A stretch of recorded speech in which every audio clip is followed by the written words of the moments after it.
Stock మార్కెట్లో invest చేసి మీ డబ్బులు డబుల్ చేసుకోవాలనుకుంటున్నారా? విజయవాడలో జరిగే సుందరరామిరెడ్డి గారి లైవ్ సెమినార్ కి అటెండ్ అవ్వండి.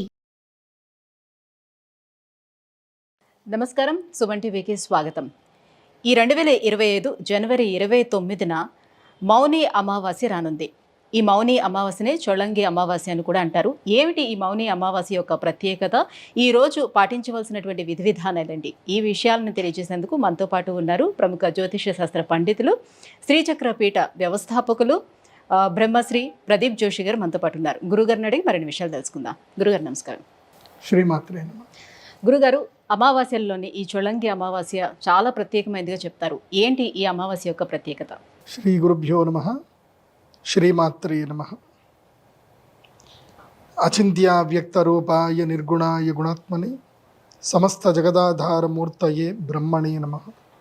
శ్రీమాత్రే. ప్రతి అమావాస్య కూడా శ్రేష్టమైనది. ప్రతి సంవత్సరానికి మనకి 24 పర్వదినాలు అంటారు.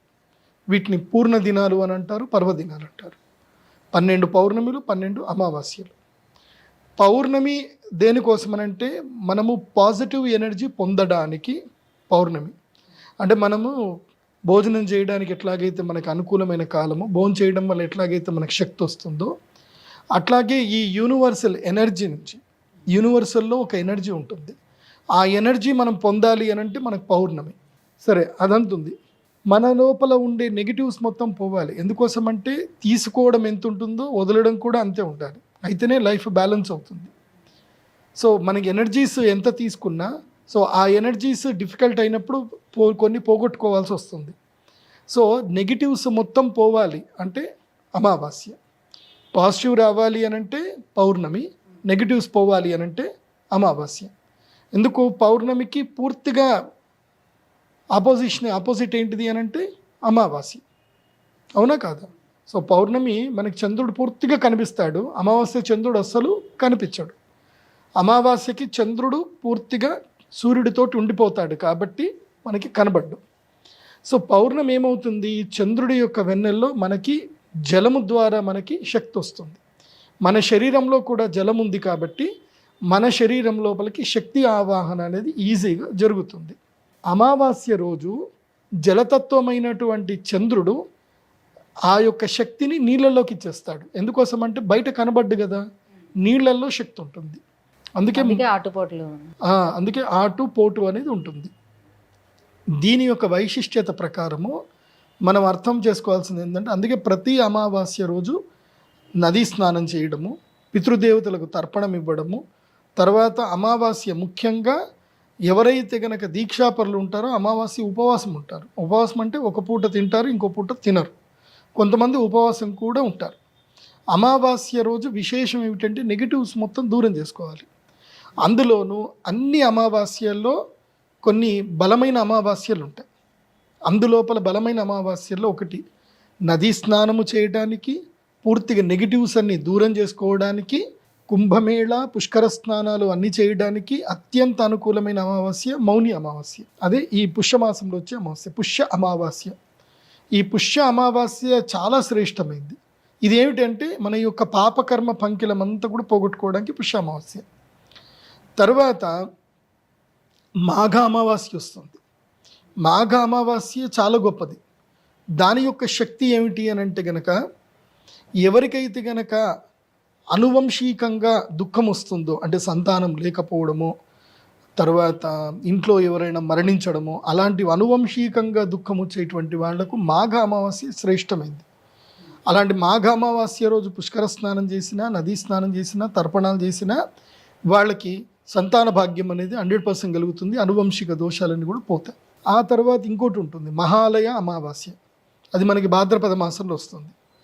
ఆ అమావాస్య చాలా శ్రేష్టమైంది. అది పిండ ప్రదానాలకు, పితృదేవతలు చేయడానికి. ఎందుకోసం అంటే పితృదేవతలు సంతోషించాలంటే ఆ అమావాస్య. ఇంకొక అమావాస్య ఉంటుంది, అది పవర్ఫుల్ అమావాస్య, డబ్బులు ఇస్తుంది ఆ అమావాస్య. ఆ అమావాస్య లక్ష్మీ పూజ చేస్తే లక్ష్మీదేవి కనకవర్షం కురిపించేస్తుంది.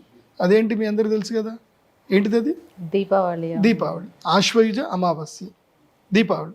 సో ఈ 4 అమావాస్యలు చాలా శ్రేష్టమైనవి.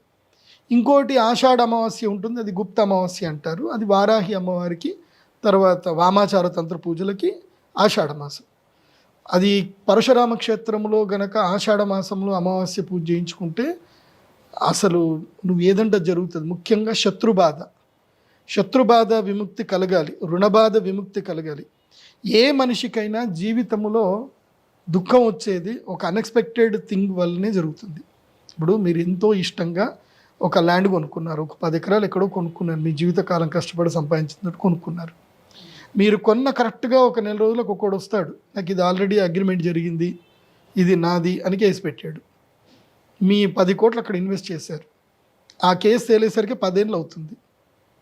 దాంట్లో ఏమీ లేదు, వాడేదో డూప్లికేట్ డాక్యుమెంట్ చేసుకొని వచ్చాడు, డూప్లికేట్ సంతకం పెట్టుకొని వచ్చాడు, కానీ కోర్టు అది తెలియదు కదా, 10 ఏళ్ళు అవుతుంది. పరిష్కారం ఎక్కడ, ఎవరిని అడుగుతారు? దానికి ప్రతి అమావాస్య అమ్మవారు అనుగ్రహించింది, బగలాముఖి అమ్మవారు చెప్పింది, మీరు అమావాస్య రోజు రండి నా దగ్గరికి, మీ బాధలు ఏవో చెప్పుకోండి.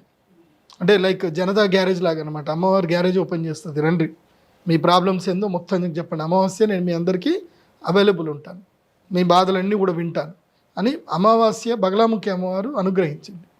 అందుకే ప్రతి అమావాస్య మా శ్రీ చక్రపీఠంలో బగలాముఖి పూజ చేస్తాం.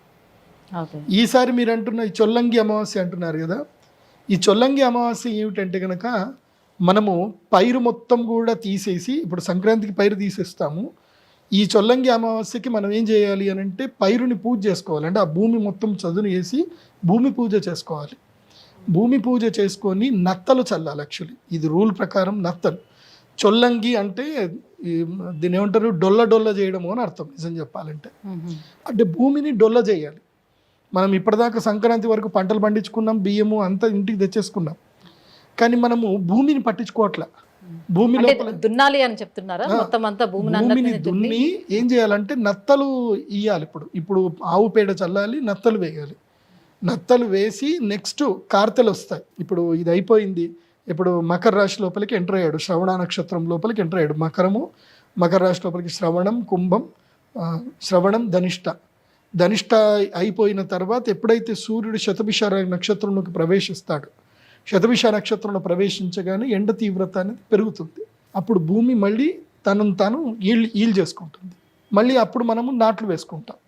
నాట్లు వేసుకొని కొన్ని రోజులు చూసేసరికి టకటక వర్షాలు పడతాయి, ఇంకా పంటలు చక్కగా పెరుగుతాయి.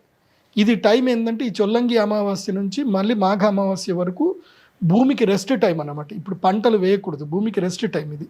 ఈ టైంలో ఏం చేయాలంటే భూమిని మొత్తం కూడా వర్మీ కంపోస్ట్ చేసుకోవాలి. ఇది ఒక పద్ధతి. ఏది మన రైతుల ప్రకారం చూసుకుంటే. ఆధ్యాత్మిక ప్రకారంగా చూసుకుంటే ఒక మనిషి తన యొక్క ఆధ్యాత్మిక సాధనకు మౌని అమావాస్య చాలా శ్రేష్టమైంది. మౌని అమావాస్య నుంచి శివరాత్రి వరకు ధ్యానం చేసుకోవాలి, శివ పూజ చేసుకోవాలి, శివ దీక్షలు చేసుకోవాలి, శివ ధ్యానం చేసుకోవాలి. అందుకే ఈ మౌని అమావాస్య 144 సంవత్సరాల తర్వాత మహాకుంభమేళ వస్తుంది మనకి ఇక్కడ ప్రయాగ్రాజ్లో మహాకుంభమేళలో ఈ మౌని అమావాస్య వెళ్ళి స్నానం చేసిన వాళ్ళు అదృష్టవంతులు. ఇంకా వాళ్ళ యొక్క కర్మఫలం అంతా కూడా పోతుంది. ఇంకా 144 సంవత్సరాలంటే ఈ జన్మకి ఇక్కడనే వస్తుంది. మన పిల్లలకు కూడా దొరకదు అదృష్టం. ఇప్పుడు ఎవరెవరైతే పుట్టలేదో పుట్టని వాళ్ళకి ఇంకా దొరకదు అదృష్టం. సో ఆ అదృష్టం మిస్ చేసుకోకండి, అందరూ కూడా వెళ్ళండి, మౌని అమావాస్య రోజు స్నానం చేయండి. మీరు ఒకవేళ కనుక ప్రయాగరాజ్ ఎక్కువగా క్రౌడ్ ఉంది, మేము వెళ్ళలేము, అక్కడ మేము ఏమైపోతాము అని భయం అనిపిస్తే మీరు ఏ పుణ్యక్షేత్రంలో అయినా సరే, ఏ తీర్థములో అయినా, గోదావరి నదిలో కానీ, కృష్ణానదిలో కానీ, తుంగభద్ర కానీ, కావేరి కానీ, అంతే పుణ్యఫలం లభిస్తుంది. గుర్తుపెట్టుకోండి. ఎందుకోసమంటే ఒక్క మౌని అమావాస్య రోజు సమస్త తీర్థముల యందు గంగాదేవి యొక్క సన్నిధానం పూర్తిగా ఉంటుంది. గంగా వరుణదేవుడి యొక్క సాన్నిధ్యం ఉంటుంది, ముక్కోటి దేవతల యొక్క సాన్నిధ్యం ఉంటుంది కేవలం మౌని అమావాస్య.